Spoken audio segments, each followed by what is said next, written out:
জর্দা সেমাই তৈরি করতে তেমন কোনো উপকরণের কোনো ঝামেলা নেই। তবে ঝামেলা একটাই, উপকরণগুলো সঠিক পরিমাণে না হলে এই জর্দা সেমাই বেশি শক্ত হয়ে যায় রান্নার পরে, নয়তো বেশি একদম দলা পাকিয়ে যায়। আজকে এরকম সমস্যার সব সমাধান নিয়েই ভিডিওটি তৈরি করেছি।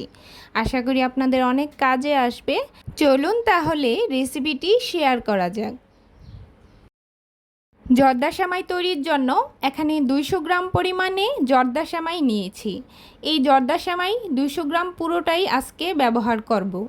এখানে 1 ইঞ্চি করে আমি সবগুলো সেমাই ভেঙে নিয়েছি। আগে থেকে যদি সেমাইগুলো ভেঙে নেওয়া হয় তাহলে কিন্তু রান্না করার সময় খুবই সুবিধা হয়, তাহলে আর খুব বেশি ভেঙে চুরে যাবে না।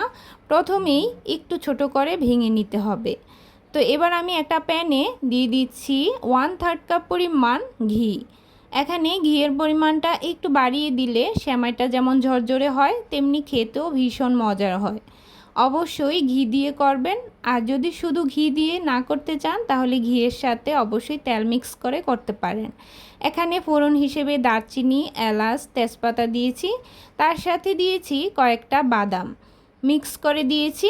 আর বাদামগুলো এখানে একটু টুকরো করে দিয়েছি যাতে খুব ভালো একটা ফ্লেভার আসে। বাদামের মধ্যে এখানে কাজু, কিশমিশ আর কাঠবাদাম দিয়েছি। চাইলে আপনারা হাতের কাছে যে বাদামটাই থাকুক না কেন সেই বাদামটাই এখানে অ্যাড করে দিবেন। তো প্রথমে আমি একদম চুলার আঁচটা লো করে রেখে বাদামগুলোকে ভাজবো। বাদামগুলো যেন খুব বেশি পুড়ে না যায় সেদিকে অবশ্যই খেয়াল রাখবেন। বাদামগুলোকে খুব হালকা করে ভেজে নেওয়ার পর এর উপর দিয়ে আমি সেমাইগুলো দিয়ে দিচ্ছি। বাদাম ভাজা থেকে শুরু করে সেমাই ভাজা পর্যন্ত চুলার আঁচটা একদম লোই থাকবে, একটুও কিন্তু বাড়ানো যাবে না। তো আমি 2টা স্প্যাচুলার সাহায্যে খুব আলতো করে এগুলোকে ভেজে নিচ্ছি।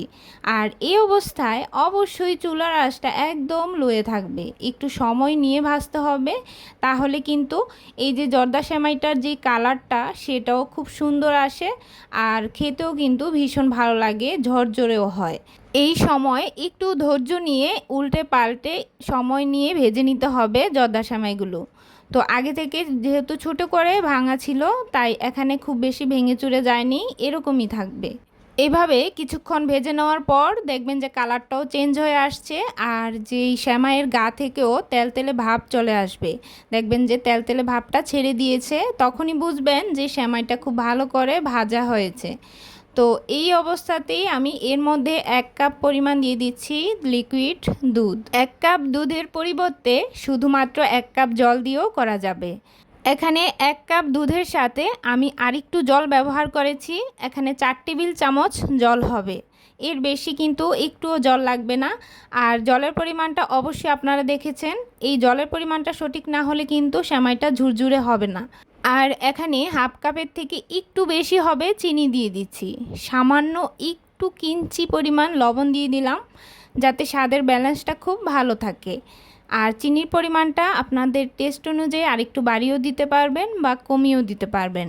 তবে 200 গ্রাম জর্দা সেমাইয়ের জন্য এতটুকু চিনি আমার কাছে পারফেক্ট মনে হয়েছে। সবগুলো উপকরণ খুব ভালোভাবে মিক্স করে নেওয়ার পর একদম লো আঁচে ঢাকা দিয়ে 3 থেকে 4 মিনিটের মতো রাখবো। আর তারপর আমি ঢাকাটা পাল্টে আবারও নেড়ে চেড়ে মিশিয়ে আবারও ঢাকা দিয়ে 5 মিনিটের মতো রাখবো। এই ঢাকা অবস্থার মাঝেই আমি 2-1 বার নেড়ে দিয়েছিলাম যাতে নিচে লেগে না যায়, তাহলে খুব ভালোভাবে সব সাইডেই একদম কুক হবে। এরই মাঝে আমার সেমাইগুলো রান্না হয়ে গেছে, প্রায় 10 মিনিটের মতোই সময় লেগেছে। দেখুন হাত দিয়ে একটু প্রেস করার ফলে কিন্তু সেমাইগুলো খুব ভালোভাবে মিলিয়ে যাচ্ছে, এতেই বোঝা যাচ্ছে সেমাইগুলো খুব ভালোভাবে কুক হয়েছে। 2টো কাঁটা চামচ নিয়ে নিয়েছি, যেই অংশগুলো একটু দলা পাকিয়ে আছে সেগুলোকে ছেড়ে নেওয়ার জন্য। রান্না করার পর গরম অবস্থাতে এরকমই দলা পাকানো থাকবে, তো একটু যখন কাঁটা চামচ দিয়ে এভাবে ছেড়ে নেবেন তখন কিন্তু ঝুরঝুরে হয়ে যাবে। কিছুক্ষণ রেখে দেওয়ার পর সেমাইগুলো একদম ঝুরঝুরে হয়ে যাবে।